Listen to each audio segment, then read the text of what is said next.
primer tema del segundo trimestre fue la literatura latinoamericana contemporánea, que fue distinguida por su región geográfica y por los autores reconocidos de los últimos 100 años.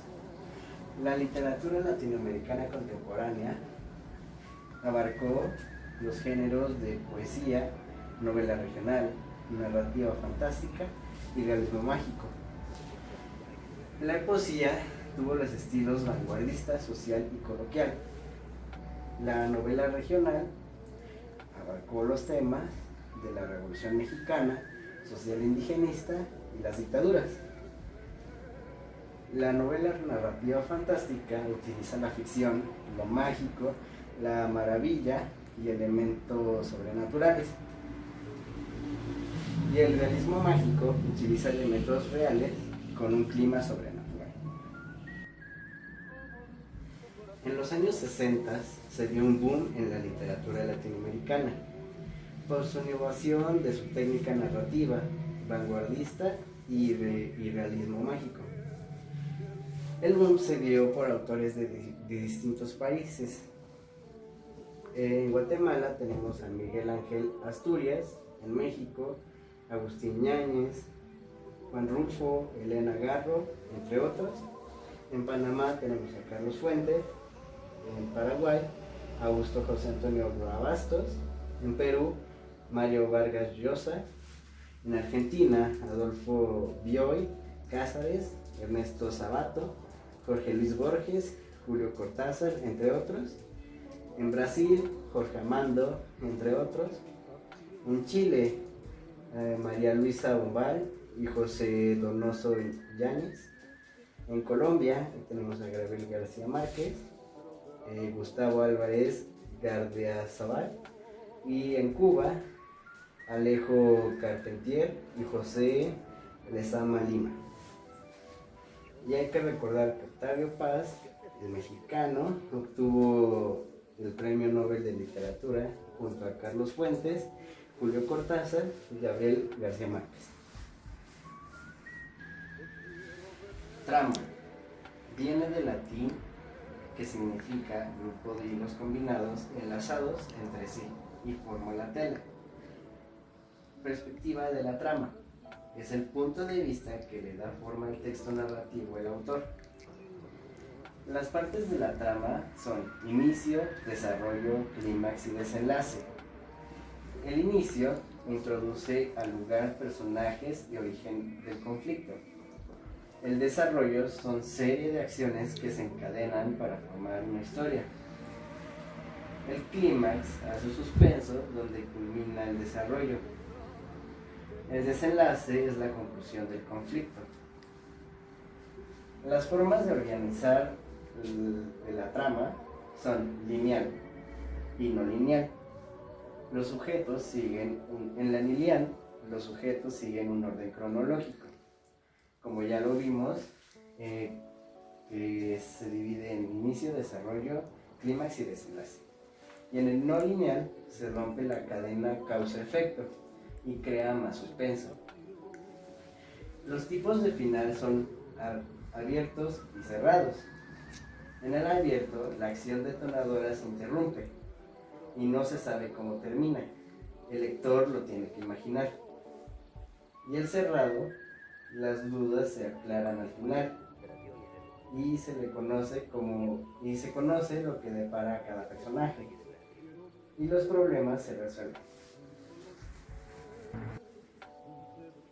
Como vimos en el principio, los hilos entrelazados que forman una tela son como las partes de la trama que se entrelazan para hacer una novela.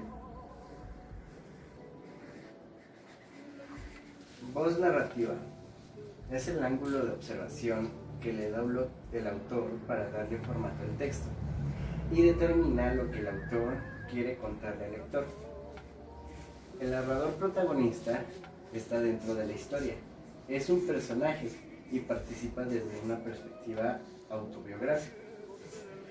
Narrador, observador o testigo sabe lo que está a su alcance y puede contar de manera parcial la historia. Y el narrador omnisciente. Todo lo sabe, narra desde tercera persona y conoce todo sobre los personajes. Las fuentes son documentos que contienen datos útiles. Las fuentes primarias es la información nueva y original. Por ejemplo, libros, informes técnicos, diarios, antologías, revistas de investigación, periódicos, etc. Las fuentes secundarias son la información organizada, elaborada, son la extracción de la fuente primaria. Por ejemplo, libros que interpretan otros, artículos que interpretan otros, investigación bibliográfica, enciclopedias o antologías. Las fuentes terciarias es la información muy tratada. Por ejemplo, las bibliografías de bibliografías, obras de consulta o referencias. Y las fuentes literarias sirven para ejemplos de tipo de ambiente, exponen su época, tema, trama, género, para hacer reseñas, resumen, una exposición y para adaptarlo a un guión. Pasos de investigación de un tema. 1. Selección del tema. 2. Hacer preguntas. 3. Buscar fuentes. 4. Comparar información o recursos gráficos. 5. Analizar diferentes puntos de vista.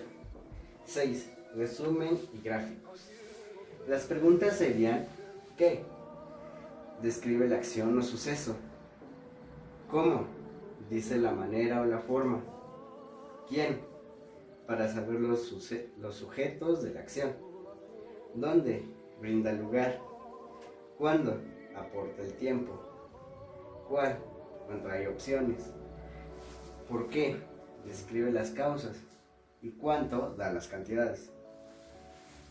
Existen dos formas de textos: continuos y discontinuos. Los continuos se organizan en párrafos. La información es secuencial y progresiva y se requiere de más tiempo para identificar las ideas. En los textos discontinuos se organiza de forma secuencial. La información es específica y concreta. Hacen uso de imágenes, fotografías y esquemas, y el lector puede elegir la sección o la parte con la que empieza. En la organización del texto son tema, causa-efecto, comparación y descripción. En el tema plantea un problema o solución. En el causa-efecto emite puntos de vista. En la comparación utiliza ejemplos. Y en la descripción amplía la información. Las formas de organizarlos son cronológica, de lo general a lo particular, y causa-efecto. En la cronológica los hechos se narran tal y cual como ocurrieron. De lo general a lo particular se describen ampliamente los hechos y luego unos más específicos. En el causa-efecto se describe una situación, los factores que desencadenan esa situación y los efectos causa-efecto o viceversa. La diversidad lingüística depende de la existencia de culturas que conviven en un espacio y tiempo. Mediante la cultura es que cada persona se expresa y lo hace parte de una comunidad. Cultura y diversidad es conjunto de vida y de costumbres que involucran los conocimientos de una sociedad. Al hablar reconocemos de otra persona su ubicación geográfica, el contexto en que vive la persona, la situación que cuenta, el tono o carácter. La diversidad lingüística tiene variantes dialectales y sociales, variantes fonéticas y variantes morfosintácticas. Las variantes dialectales y sociales son modismos que identifican a distintos grupos de hablantes de una lengua en una comunidad. Por ejemplo, chévere en Venezuela, bárbaro en Argentina, regio en Colombia, estupendo en España y padre aquí en México. La variante fonética clasifica los sonidos del habla a partir de modos que son producidos o pronunciados. La C y la Z en España suenan igual. O la D y la doble L en el sur de América suenan igual. La variante morfosintática. A la llegada de los españoles, la mayoría de Latinoamérica adquirió su idioma, pero hay formas sintácticas que no usamos. Por ejemplo, vosotros coméis o vosotros decís, pero en España, Argentina y Uruguay, se siguen usando.